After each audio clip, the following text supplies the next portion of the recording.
Hi, Chris. I'm Sarah from The Upcoming. A real pleasure to speak to you today. How are you doing? I'm good, thank you. Nice to meet you. Nice to meet you. Wow, what a film. I understand it's been sort of like a long passion project of yours. I think 10 years in the making, your feature debut. But I guess for people who haven't seen it yet, don't know anything about it, can you give us a brief intro to bring them down? So, Bring Them Down is a revenge thriller set in rural Ireland when sort of disagreement between two rival neighboring farms kind of gets out of hand and escalates into a kind of war, particularly between the two sons of the neighboring farms. Yeah, it's a film.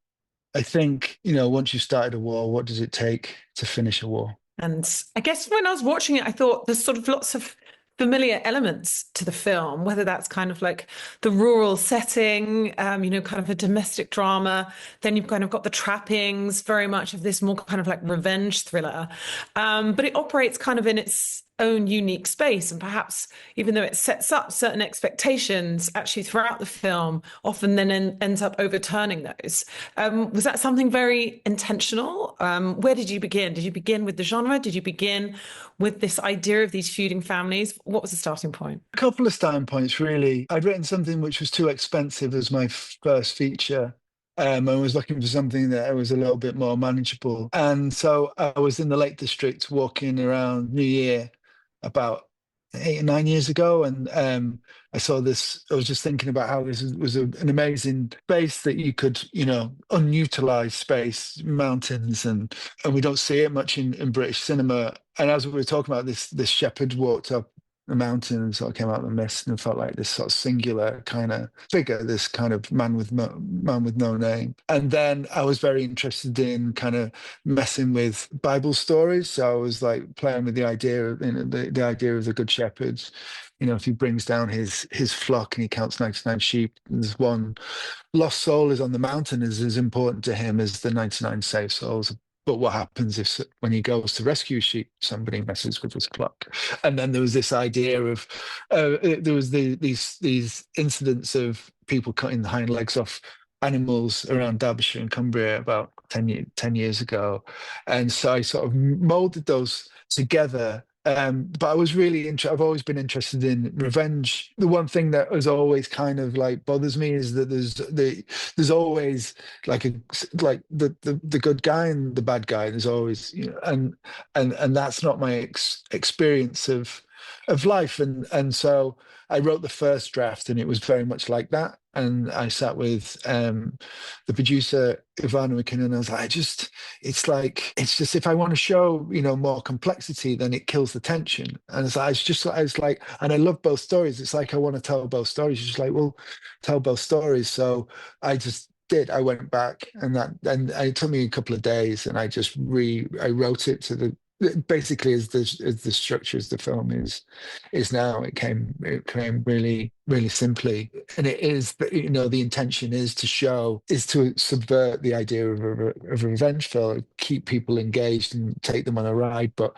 subvert their ideas and start a discussion about revenge and about war. What an incredible cast you've put together. And, their work's cut out for them in lots of different ways. First and foremost, not having that much dialogue to work with. And of course, because we see these different perspectives kind of in the first half and the second half, there's also a duality to each of those roles. And I know Christopher Abbott, for example, had to learn Irish and the accent and everything. How did you land, particularly on Barry and Christopher? And how did you work with them to kind of bring out this complexity in the characters? They'd read the script, had gone to WME, and we'd had a list of people that had read. And Barry is just extraordinary. He hadn't quite, when we first attached him, hadn't quite set on fire as he has. He was still, it was still just before, it was just before, but it was as he was shooting Banshees and coming off the back of that, but he hadn't had the sort of acclaim that he got that one, like on the first day of set, he got nominated for an Oscar. And then Christopher is just one of my favorite actors in the world. I think he's extraordinary, and I think I hadn't seen as much of him as I wanted to. And so I was like, and it was a bit of a punt because I was asked to, who would you really love to play this Irish speaking farmer? I was like, well, Christopher Abbott. And like, and nobody thought it was a bad idea.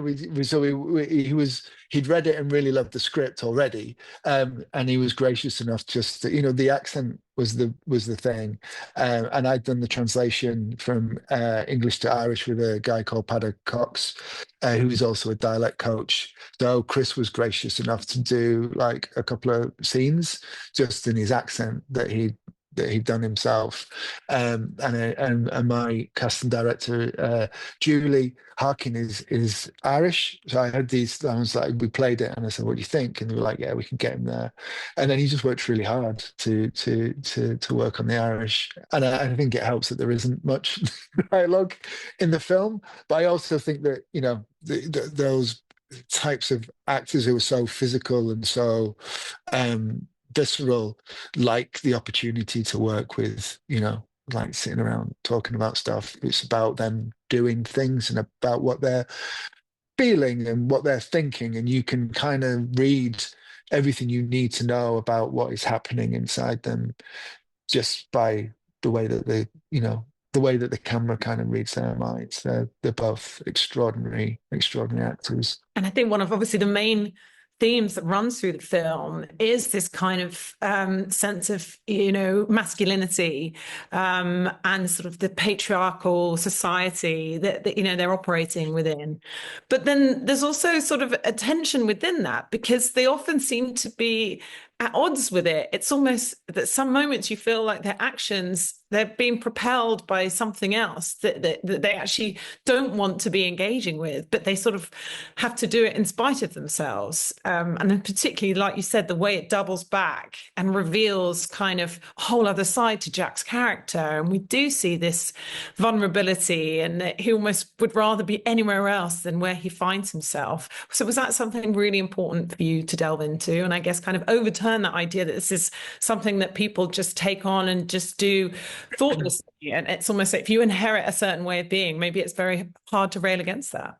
It really is, and one of the things I wanted to explore is this idea of masculinity and how you're nurtured and created as a young man, and how destabilizing that can be and how destructive that can be. Because it's not fun to feel angry and it's not fun to feel rageful. It's kind of humiliating, and rage, which erupts into violence, is like some kind of way of asserting power over a situation where you're powerless, and as opposed to sometimes it might like help you solve a situation, but on the majority of times it just makes that situation worse and exacerbates what the issue that you were trying to solve. And so there's a real sort of, I wanted to see, make something that was quite muscular and propulsive, but show the complexities of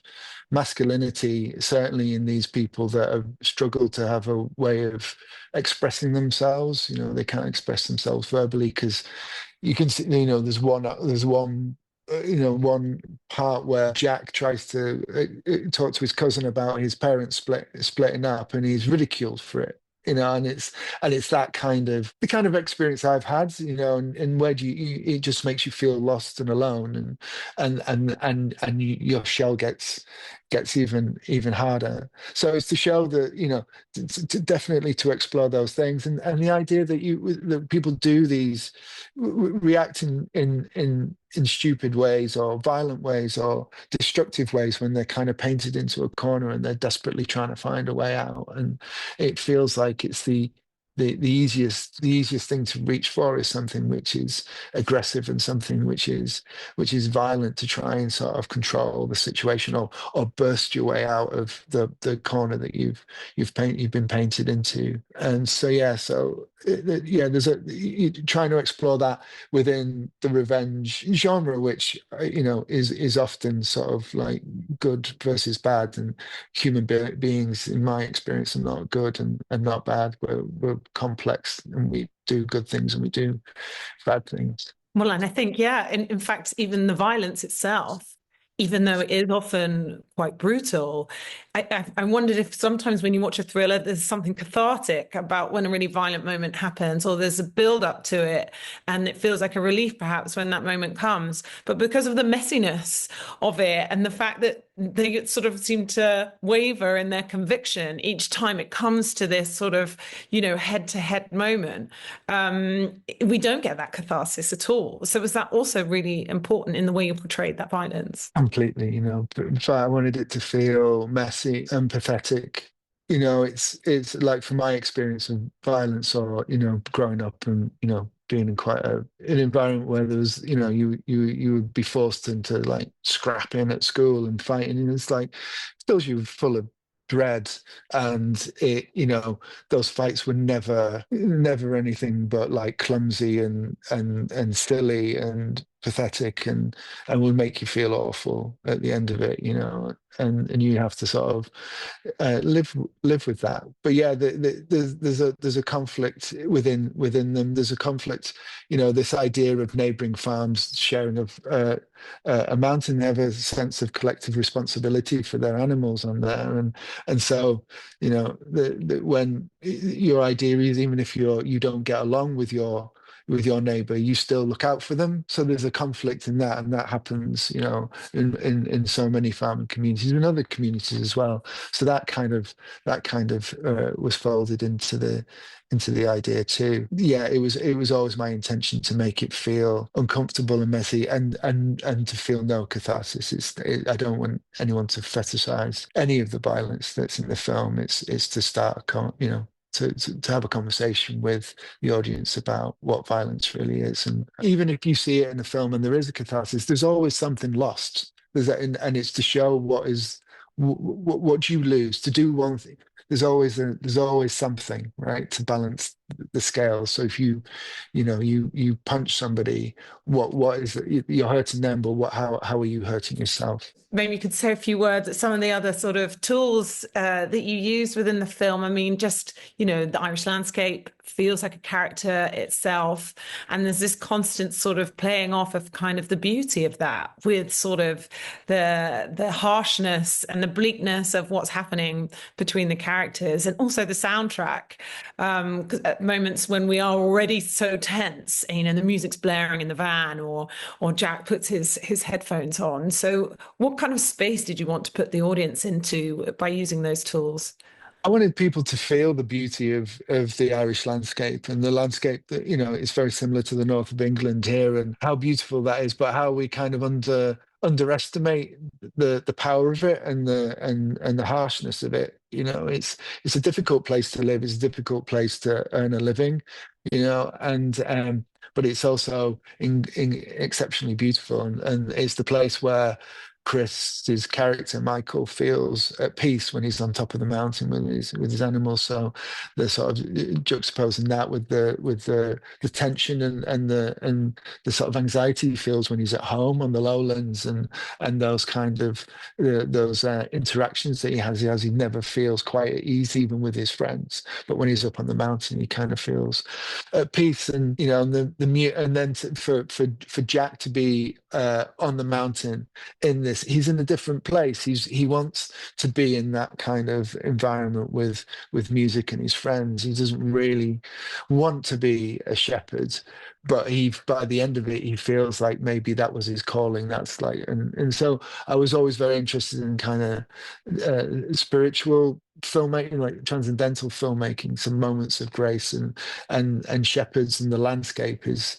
kind of like at the heart of so many religious texts. But this relationship of man and landscape, or human and landscape, I think is a really important part of the story. And if people could just take away one thing from watching it, I mean, I guess for me, it's something like, you have to break out of these cycles. And there's only really one way to do that, which is try to sort of override whatever it is you feel like you have inherited, or whatever it is that you feel like, is just what is the way things work. We do need to break those cycles, but it can be something that's very difficult. So what do you want people to take away? Yeah, it's a difficult one, but I feel like it's hopeful at the end. And no matter how far you go, there's always opportunity to set yourself on the right path, you know, and do good things and be kind to people, you know, and that's kind of what I hope people, once you know they've you know relaxed after the and the tension of the experience, but on reflection, where Chris's character ends up, I feel like there is the opportunity for hope. And very quickly, do you already know what you're going to work on next? Have you got your next project or this other script that you said was too big budget? Is that coming next? Not that one, but there is a couple of things that are spinning at the moment, so they're quite exciting. So yeah, hopefully quite soon as well. So we'll see. Amazing. Not Well, thank you so that's. much for sharing all that with me. And I can't Thank wait you. to bring them down. Thanks a lot. Brilliant. Thank you.